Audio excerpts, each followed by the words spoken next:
Bom dia! Sejam todos bem-vindos à segunda parte do vídeo sobre o livro de Disco Elysium, Sacred and Terrible Air.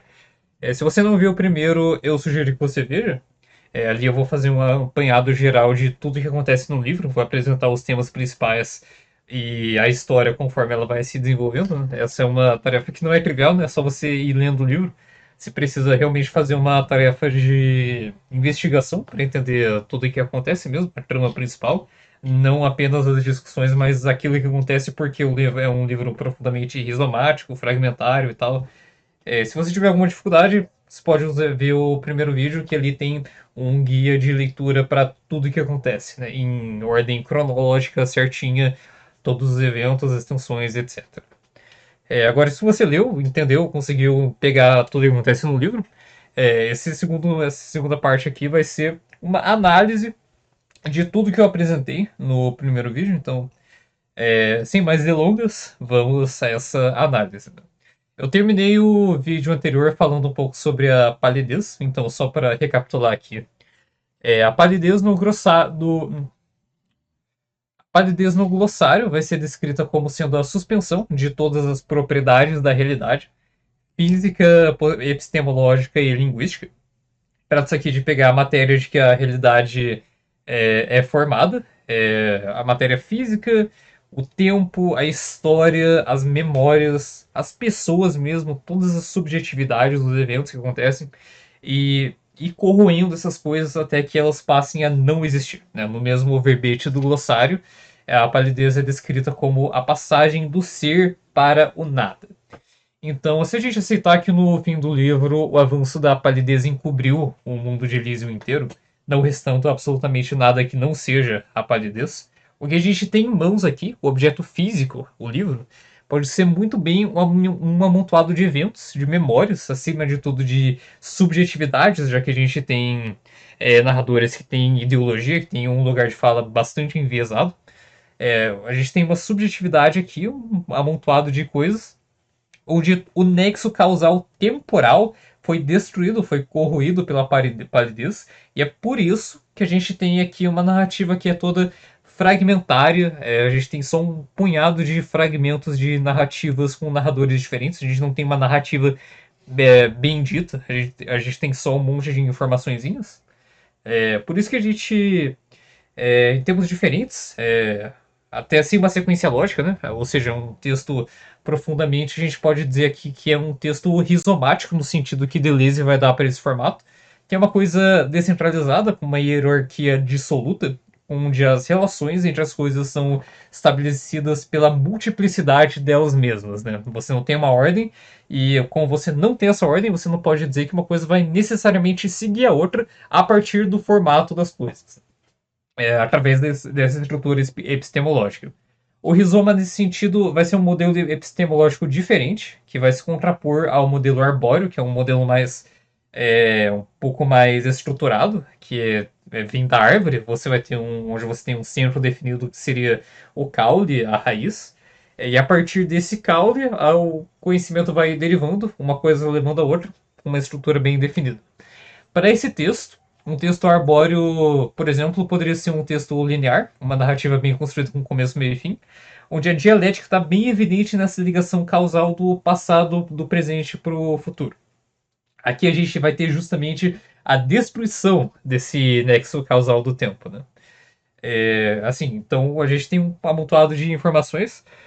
Se você quiser, a gente pode até extrapolar e falar que isso se liga um pouco com a ideia que o não, o Byung-Chul Han vai falar sobre no seu livro A Crise da Narração, de que a gente tem uma destruição da base da narração, que é baseada no mistério, coisa e tal. Aqui a gente vai ter só um monte de informações no e cruas, uma enxurrada de coisas que não tem nenhum significado em si mesmas. E daí casa um pouco com aquela ideia de como que essa comunicação começa a se dar dentro do neoliberalismo tardio, né? Conforme explicado pelo Churran nesse livro A Crise da Narração. Mas, além disso, uma coisa que a gente precisa pensar, analisando esse texto, é o seguinte: por que esse texto é feito dessa maneira? Primeiro, você pode pensar nessa ideia da narração como uma quebra de informações desconexas, conforme o Byung-Chul Han vai falar. Mas, assim, essa é uma pergunta que eu também fiz lá atrás. Eu citei que tinha dois motivos. O primeiro que eu também citei é que isso convida o leitor a fazer um papel de detetive, e a segunda é justamente para sugerir essa ideia de que o que a gente vai chamar aqui de catástrofe antroponética, que o mundo foi engolido pela palidez, pela negação da realidade. E sobre essa questão do leitor ser um detetive ele mesmo, antes de entrar nesses meandros antroponéticos, o fato específico é o seguinte, né? A gente vai ter o trio principal que vai navegando o mundo tentando restituir a verdade de um fato específico. O leitor também vai ser o convidado a fazer a mesma coisa, só que o papel não é exatamente de detetive, mas de historiador. Né? História, no grego antigo, vai significar pesquisa e investigação, daí que o historiador seria um compilador de. Não seria, não, um compilador de fatos, pessoas e datas. E você vai ter uma. Você tem o que aconteceu, e você pode conhecer o que aconteceu. E a tarefa do historiador é falar, as coisas aconteceram assim, assim, assim. Assim assado. Não, né? A gente tem. Hoje em dia a gente entende o historiador como um pesquisador que vai reconstruir uma imagem do passado a partir de fragmentos que vai caber a ele ressignificar e passando, é claro, pelo filtro da ideologia que ele vai ter, né? Essa é uma diferença bem sutil. O fato é que restaurar a história como ela aconteceu é uma coisa impossível. Então, essa ideia de que o historiador ele vai simplesmente te dizer aquilo que aconteceu é uma ideia utópica. Assim como aqui no livro a gente não vai ter uma boa parte das respostas, né? Por exemplo, que o mundo foi engolido pela palidez ou que as garotas foram atrás do Zig para desaparecer na palidez.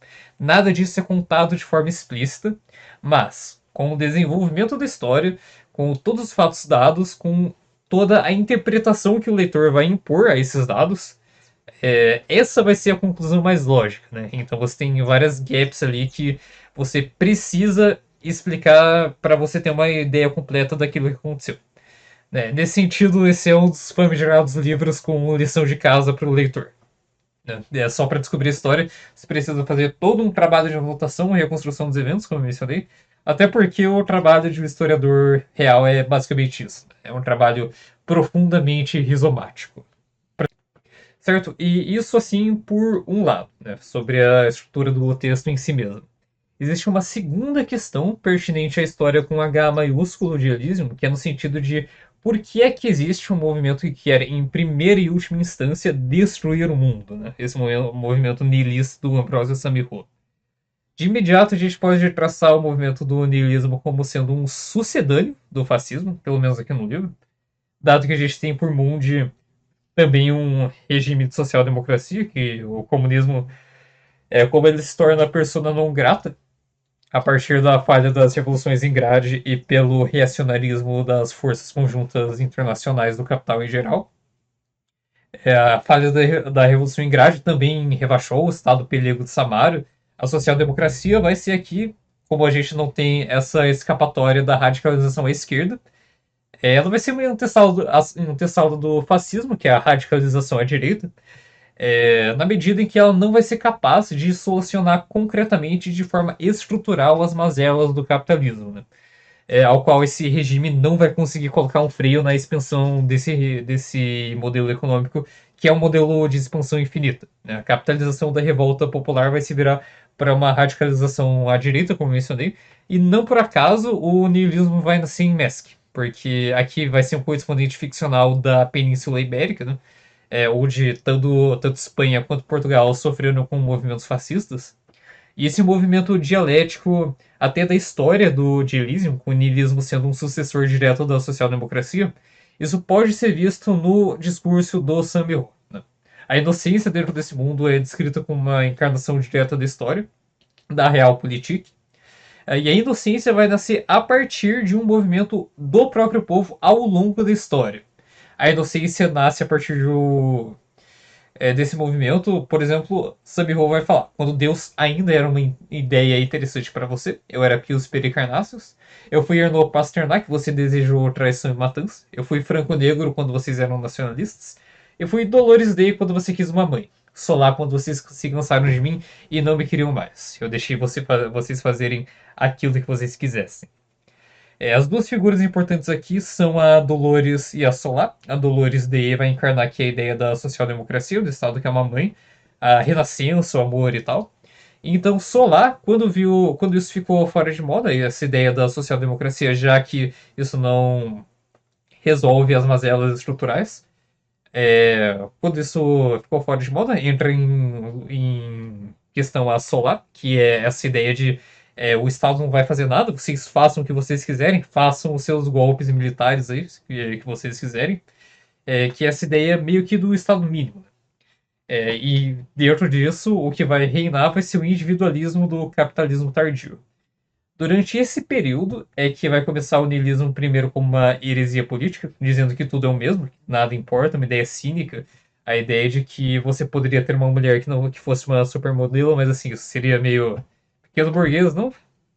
Não seria como eu sou de fato. É a ideia do fim da história, correspondendo aqui ao fim do mundo. O niilismo vai se apropriar do jargão socialista e se apresentar como um movimento de radicalização para quando você não tiver mais esperanças, quando tudo parecer que é igualmente fútil, não faz nenhum sentido fazer nenhum ato nesse mundo, porque é, a desesperança reina e a meritocracia não existe. Você vê que tem a falha completa aqui desse suposto regime, e é o último estágio da evolução dialética da história, como é apresentada aqui no livro, né? Já que vai ser a última de fato. Isso fica claro quando a gente olha para as garotas Lund e para o Zige. Né? Esse é um movimento muito claro hoje em dia. A gente tem uma individualização da cadeia produtiva cada vez maior. O discurso ali do microempreendedor, um discurso meritocrático de que você é do tamanho dos seus esforços. A realidade mostrou para o proletário que é patente que esse discurso é profundamente mentiroso, na medida em que se matando de trabalhar você não necessariamente vai melhorar de vida. Isso cria, né, uma desesperança com relação à sociedade como um todo. Esse pessimismo, esse sentimento de realismo capitalista, para falar do Mark Fisher aqui, que vai gerar a radicalização das massas para algum lugar, como diz uma persona não grata, e tudo está dominado pela mídia burguesa. Essa radicalização vai começar a ser a esquerda, aliás, a direita, né? No caso aqui do livro, o niilismo vai predar esse sentimento de realismo capitalista para angariar popularidade. Isso também está no discurso do Samiro. Ele vai ganhar as massas com um discurso superficial de rebeldia e, no fundo, o que ele pretende é justamente acelerar os processos do capital que geraram essa situação, justamente através da luta armada, no puro suco clássico do fascismo. A radicalização do capital e dos conflitos vai aumentar cada vez mais a influência da palidez sobre o mundo, até que o mundo todo seja evacuado. Citando o monólogo, apenas a memória resta desse mundo. Uma catástrofe antroponética. Daí que vem essa narrativa como sendo a memória de um mundo devastado por uma catástrofe climática. E daí que vem a sugestão de que, no fim, é o niilismo de Samiro que vai vencer. Ele é inequívoco nisso, é exatamente o fim da história, que aqui no livro corresponde, como mencionei, exatamente com o fim do mundo, que o niilismo é isso que o niilismo vai levar, né? E claro, o tema da futilidade das coisas que aparece ao longo do livro, não da futilidade da moda, como aparece em Revachol, mas isso apenas como uma metonímia para a futilidade como falta ontológica de significado do mundo em si, que é isso que vai levar ao niilismo. Essa é uma falta de significado que vai ser gerada justamente pelo processo que o Marx vai chamar de alienação do trabalho. Esse processo vai ser radicalizado pelo capitalismo tardio para englobar a própria visão de mundo do proletário. E perceba que aqui a gente pode intuir que a grande ideia que serve de motor para o livro é profundamente uma ideia marxista. Então, não é para menos que as duas coisas que são mostradas parando o avanço da palidez nesse mundo vão ser a esperança de uma criança, como é mostrado pelo fato de que a garotinha mais nova falando e falando é a última ligação das quatro irmãs com a realidade antes da palidez sucumbir, delas sucumbirem à palidez, fazer elas desaparecerem para sempre. E a esperança de um comunista, em dado momento aqui da narrativa do Zige, que lembramos, tem como amigo imaginário nada menos que o Ignaz Nielsen, que aqui é uma figura, uma metonímica para o Vladimir Ilyich Lenin, coloquemos assim. Nessa parte do livro, tem uma cena onde o Zige vai conversar com o Nielsen. Os dois estão mergulhados na palidez. o fantasma do comunismo vai começar aqui a discursar sobre a esperança de um mundo melhor, de um mundo sem exploração do homem pelo homem, da esperança de mudança mesmo, de um mundo melhor de fato para todo mundo.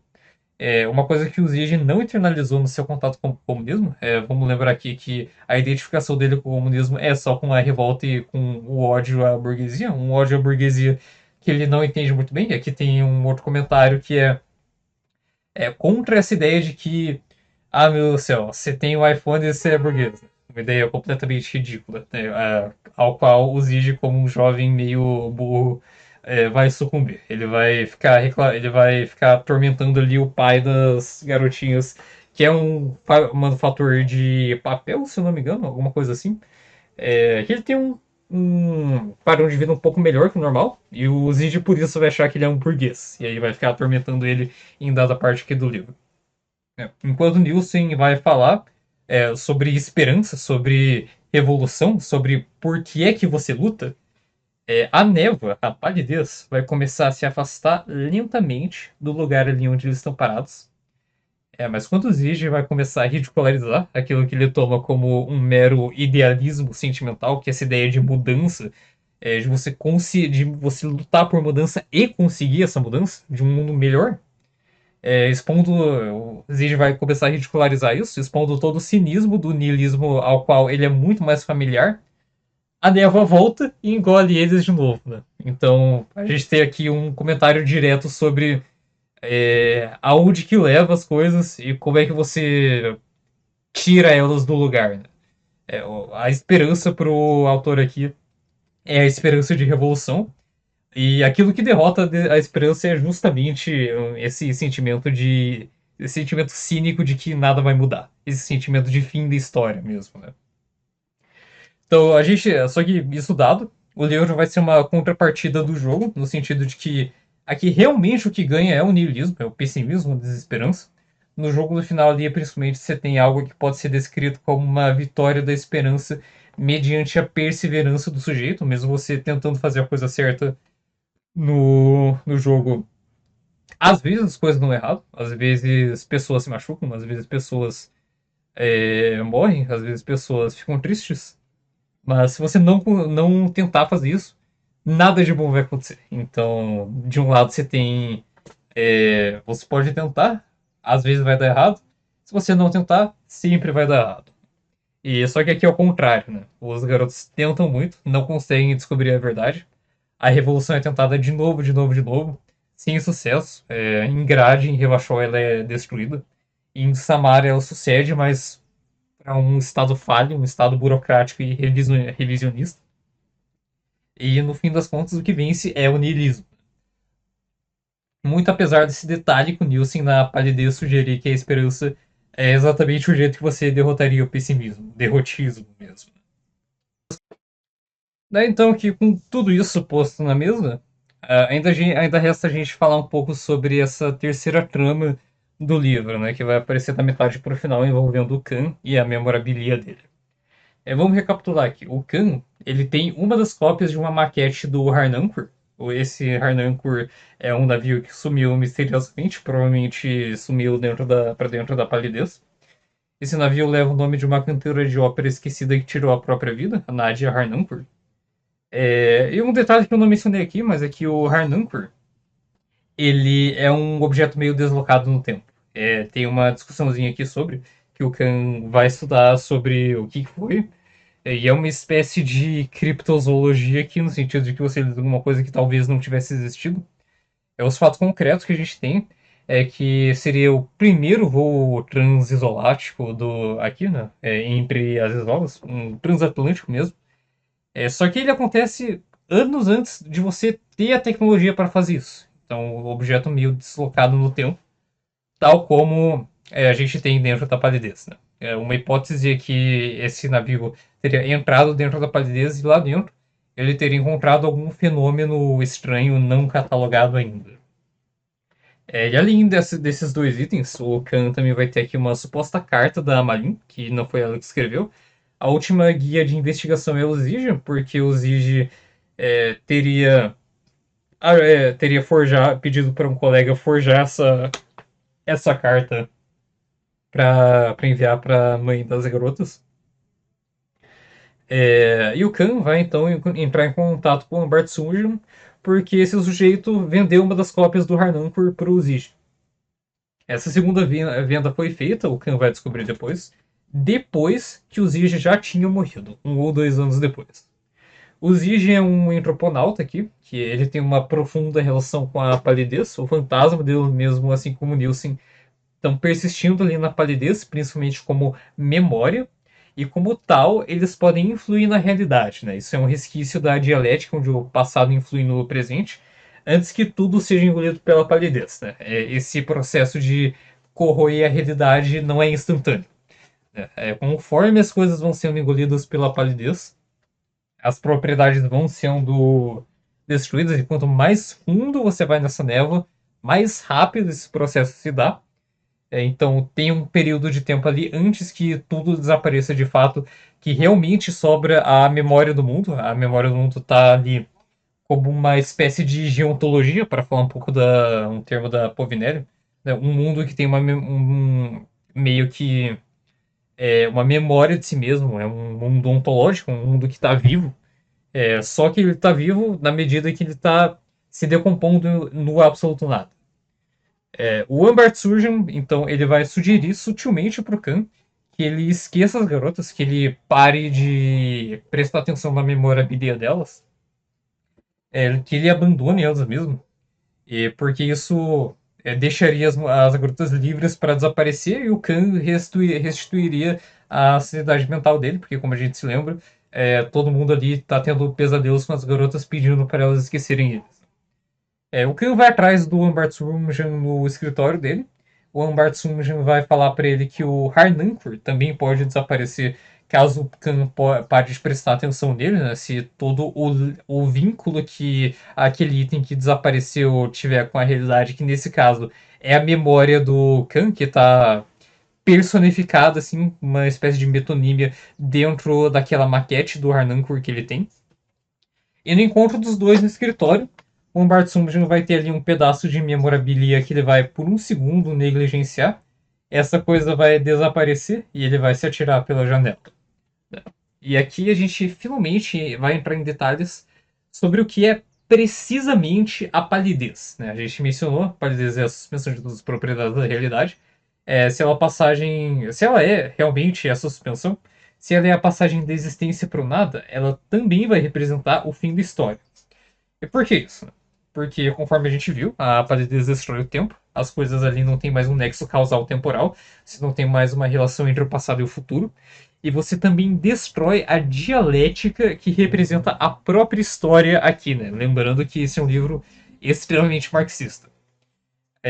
Ontologicamente, o passado ele existe no presente como uma causa primária. A gente pode ter noção que milhares de anos atrás a gente teve ancestrais porque a gente está aqui graças à dialética da história, e para a gente estar aqui precisou que um movimento histórico dialético criasse as condições materiais para que a gente estivesse aqui. A gente não está aqui à toa, existe essa ligação. E uma vez que as coisas são tragadas para dentro da palidez, a memorabilia que essa coisa deixa para trás vira uma espécie de objeto berkeleyano, ou seja, ele só existe enquanto existe uma impressão subjetiva sobre aquele objeto, né, que liga esse objeto àquela coisa que aconteceu, que se perdeu. Né? O exemplo é o item do Bart Subjan, que some quando ele para de prestar atenção. Uma vez que a prova de existência daquela coisa, que nesse caso aqui é a memória, é quebrada, uma vez que você perde essa ligação, a coisa para de existir completamente. Né? Ela é removida da dialética da história como um todo. Por isso que ela é a suspensão da dialética, a dialética sendo apresentada aqui como uma dessas propriedades que é destruída. Porque se essa coisa, se você, como objeto ontológico, existe dentro da dialética, isso tem uma consequência. Você está ali em relação às outras coisas, e você vai influir nessas outras coisas num movimento que também é dialético, e lá na frente vai ter o resultado dessas suas ações. E nesse caso aqui, esse resultado é representado na memorabilia. Você entrando na palidez, você se perdendo lá dentro, esse elo é destruído, esse elo dialético é destruído, e você começa a ser apagado de fato da realidade. E você ser apagado da realidade passa por você ser removido do processo dialético. E é por isso que vira um objeto meio berkeleyano. Por isso que as coisas começam a desaparecer. As garotas Lunge, por exemplo, que entraram na palidez de livre e espontânea vontade para sumirem da realidade por causa do pessimismo e da desesperança, elas vão pedir para os personagens repetidamente esquecerem elas, porque, de novo, a única coisa que impede elas de desaparecer de verdade é a memória afetiva ou não do trio de garotas e da mãe delas, né? E daí então que finalmente, padecendo a suspensão da dialética, ou seja, a destruição da história, e pela catástrofe antroponética ser verdadeiramente que o próprio fim do mundo, revela que esse livro tem um caráter profundamente marxista, né? É um ponto que eu estou reiterando várias vezes, porque me parece que essa é realmente a ótica sobre o qual a gente consegue olhar para essas duas obras, tanto o livro quanto o jogo, e interpretar elas do melhor jeito possível. A gente geralmente vê pela internet por aí a galera falando que esse é um livro que tira sarro de todas as partes políticas, tanto do centro quanto da direita quanto da esquerda. Só que o que é engraçado. Só que isso não significa que os criadores do jogo, do livro, não sejam isentões, né? Eles sejam apolíticos ou qualquer coisa assim. Até porque a crítica que é feita à esquerda, no geral, ao campo comunista dentro do jogo, é que os comunistas estão sempre brigando. E essa é uma crítica que é muito feita pela própria esquerda comunista, né? Isso é algo engraçado de notar. A gente pode até ver isso na própria história da Asa 1, que recentemente, né, o Robert Kurwitz montou na empresa, chamou todo mundo, o CEO, acho que era o CEO, chutou ele depois que o projeto estava pronto lá, porque supostamente ele seria insuportável e estava criando uma relação tóxica de trabalho ali. Isso gera um racha e todo mundo começa a se brigar ali. E hoje a Asa 1 resta como uma sombra daquilo que ela foi. Ninguém mais do fandom de Disco Elysium gosta mais da empresa, ninguém defende ela. E hoje em dia tem, sei lá, 3, 4, 5 facções diferentes, exilados da Asa 1, cada um deles criando o Disco Elysium 2 deles e pensando, eu não vejo a hora da Asa 1 finalmente cair para que o meu sucessor de Disco Elysium seja o legítimo. Se isso te lembra alguma coisa, é só uma impressão sua. Tá? Eu não quero insinuar aqui nada, né? Mas levando em conta o background de marxista, é uma coisa muito engraçada. Mas então é isso. Esse vídeo ficou bem longo, né? Tanto que eu acabei quebrando ele em duas partes. Originalmente eu não ia fazer isso. A primeira parte ficou com uns 45 minutos aqui. Aqui, essa segunda parte está chegando na meia hora, mais ou menos. O livro não é tão grande assim. Ele tem umas 250 páginas por aí. Tanto o original quanto a tradução, algo nesse turno.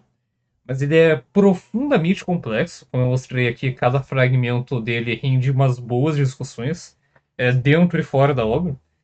Mesmo com mais de uma hora de falação, ainda tem muita coisa que eu deixei de fora. Eu não falei aqui sobre a mãe das garotas, só mencionei que ela existe na história. O pai das garotas, que é o Carl Lund ali, que vai ser atormentado pelo Zige. O próprio Zige tem muito mais coisa, a história dele é bem complexa, bem interessante. O passado do Jesper, alguns personagens ali que fazem bullying com o Khan, fenômeno do disco, o sistema de inocência, e o Theo Hancock, que em um momento aqui é coroado de inocência, mas que não aparece no discurso do Samiro. Ele tá meio que jogando ele para escanteio. Não sei, eu não consigo dizer exatamente por que isso acontece. Ele também, o Theo Hancock também é solenemente ignorado no jogo. Mas eu acho que os pontos principais, que eu considero pelo menos os mais relevantes para essa obra, todos eles estão cobertos aqui nesse vídeo. Então fica aqui a minha enfática recomendação dessa obra. Recomendo também que, se você tiver algo a acrescentar nessas discussões, quiser que eu fale mais sobre a relação do livro com o jogo, quiser pedir uma exegese de outra obra, Ou se você acha que eu usei algum conceito aqui indevidamente, se eu cometi algum equívoco teórico, que é bem possível. Eu não sou o maior especialista nem em Mark Fisher, nem em Byung-Chul Han, nem em Zygmunt Bauman, nem em Hegel, nem em Marx, nem em Berkeley. Se você quiser reclamar disso, a caixa de comentários está aí. E por favor, eu peço que você faça. Estou todo mundo aqui para aprender. Eu, pelo menos, eu tenho esse objetivo com esse projeto aqui do meu canal. Mas é isso aí. Deixa tudo aí nos comentários, curta, compartilha, se inscreva. Isso me ajuda bastante, porque realmente deu um puta trabalho fazer esse vídeo. Eu acho que ficou bem bom. Se você tiver outra opinião, deixe aí nos comentários também. E é isso. Fica aqui o meu agradecimento enfático a todo mundo que assistiu esse vídeo até agora. E também a galera que discutiu esse livro comigo e todo mundo que ajudou essa discussão a tomar a presente forma que ela tem aqui nesse vídeo. Uma última coisa que eu quero mencionar é o seguinte, né? Que esse livro, ele é um livro com o dever de casa. No começo, esse livro é muito chato. Eu acho que ele é difícil de ler. Não só por ser difícil de ler, ele apresenta as coisas. Essa ideia dele apresentar as coisas sem contexto, sem introdução, ele não tem muito cenário, ele não é um livro visual, ele é um livro profundamente idealista na medida em que ele só mostra aquilo que é estritamente necessário para você entender aquilo que está acontecendo. Diálogos, ideias, eventos. Você não tem uma dimensão estética aqui, então ele é um pouco difícil de ler até por causa disso. E é um livro que só fica interessante na medida em que você decide se importar com ele mesmo. Né? Como eu disse, é um livro que tem dever de casa, e só você realmente fazendo esse dever de casa, ele fica bom. Então, assim, se você não leu o livro ainda, se não terminou de ler, mas terminou de ver esse vídeo, eu espero que esse vídeo tenha deixado você mais curioso, tenha excitado um pouco mais o seu interesse pelo livro, que realmente é uma obra bastante complexa, bastante interessante, que dá pra gente tirar muita coisa dela. E eu acho que é uma coisa interessante da gente trazer aqui, né, essas discussões. Então isso, é um bom livro. Que bom que a gente tem essas traduções. Fica aqui o meu agradecimento à galera que teve o trabalho de traduzir, tanto a galera que traduziu para o inglês quanto para o português, que são pessoas diferentes. Eu vou deixar tudo isso na descrição. Né? E sem mais delongas, vemo-nos então em outro pôr do sol com a próxima terceira coisa da vez.